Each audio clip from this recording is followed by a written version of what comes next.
Bonjour mes chers élèves, aujourd'hui nous allons voir encore un autre exercice concernant le théorème des valeurs intermédiaires.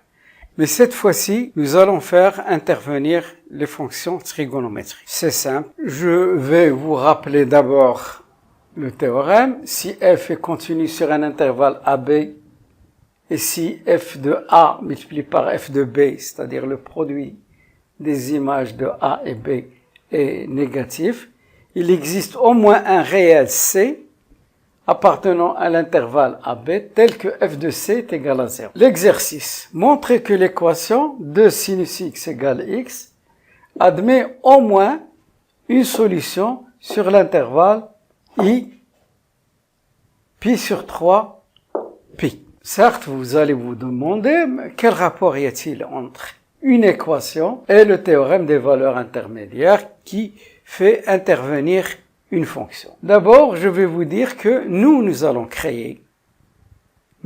inventer la fonction. On considère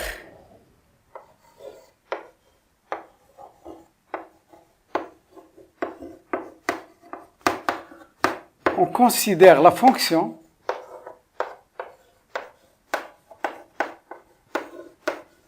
f définie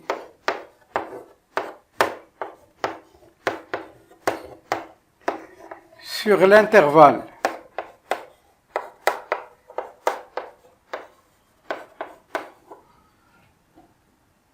pi sur 3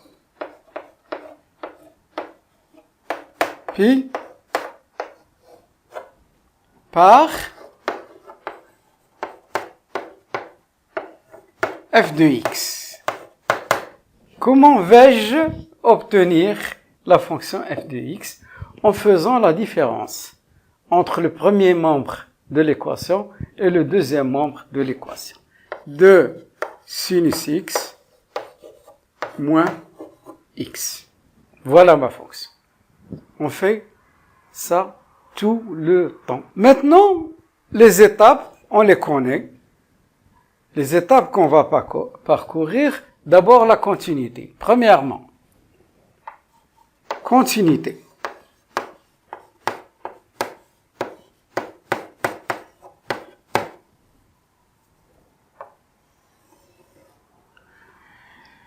Vous voyez qu'il y a une différence. Il y a la fonction sinus et il y a la fonction identique. Donc, quand vous savez les fonctions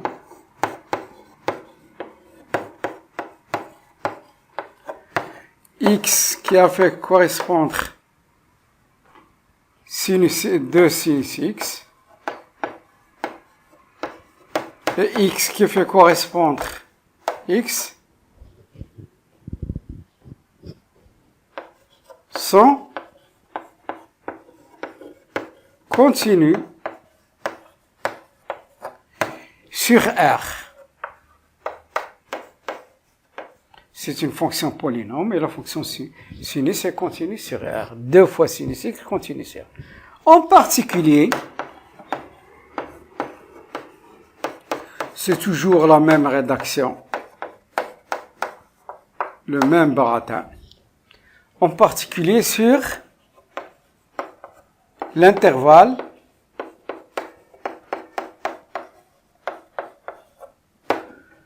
pi sur 3 pi. Donc,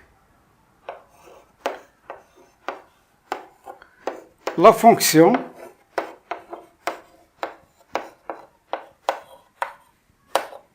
f est continue sur l'intervalle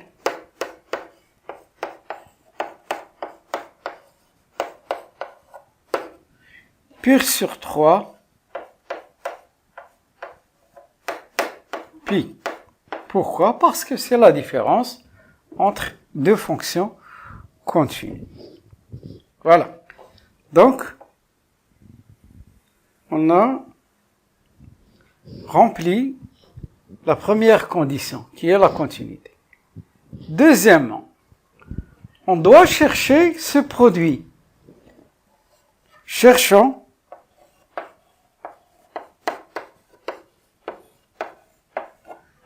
le signe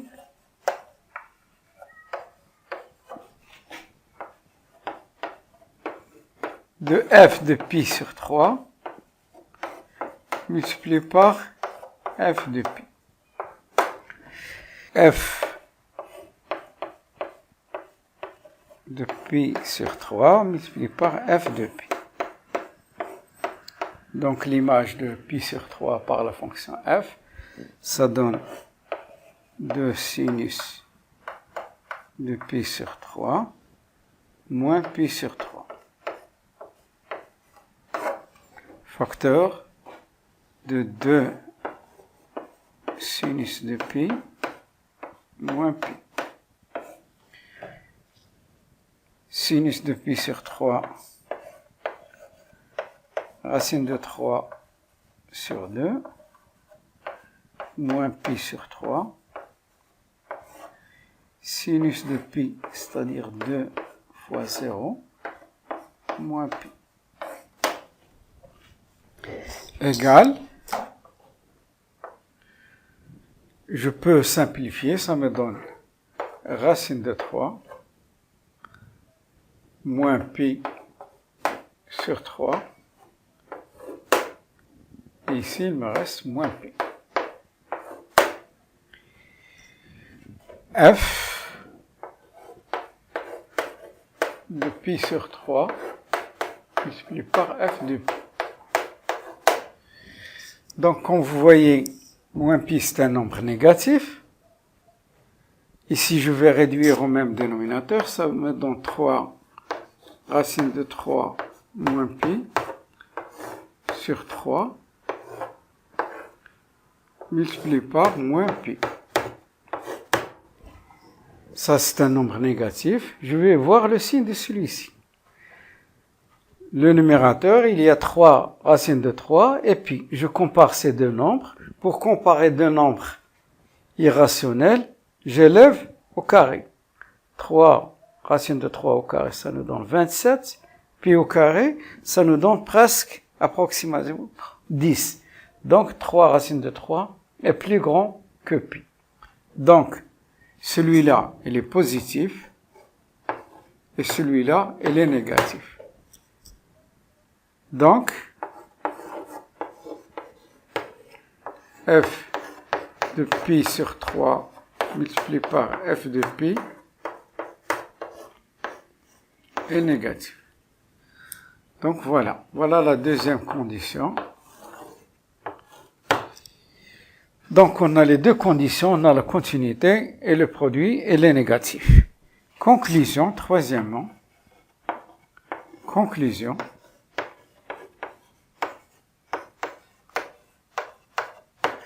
D'après, il faut toujours citer le théorème, d'après le théorème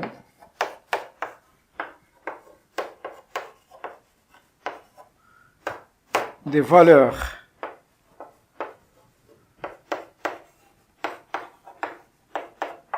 intermédiaires,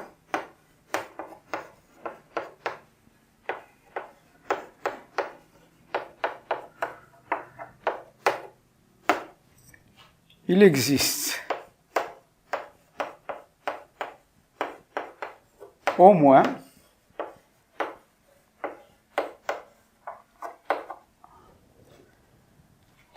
un réel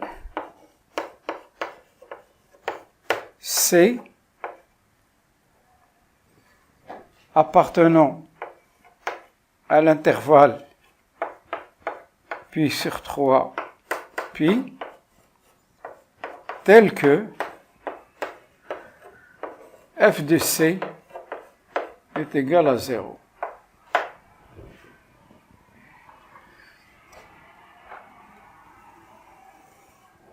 Remarque,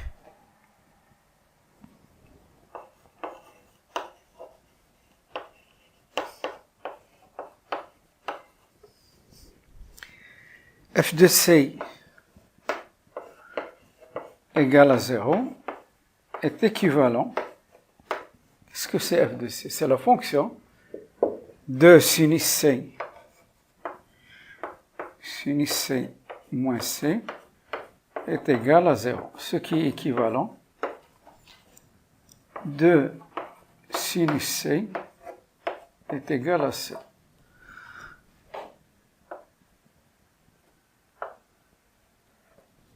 Voilà notre équation.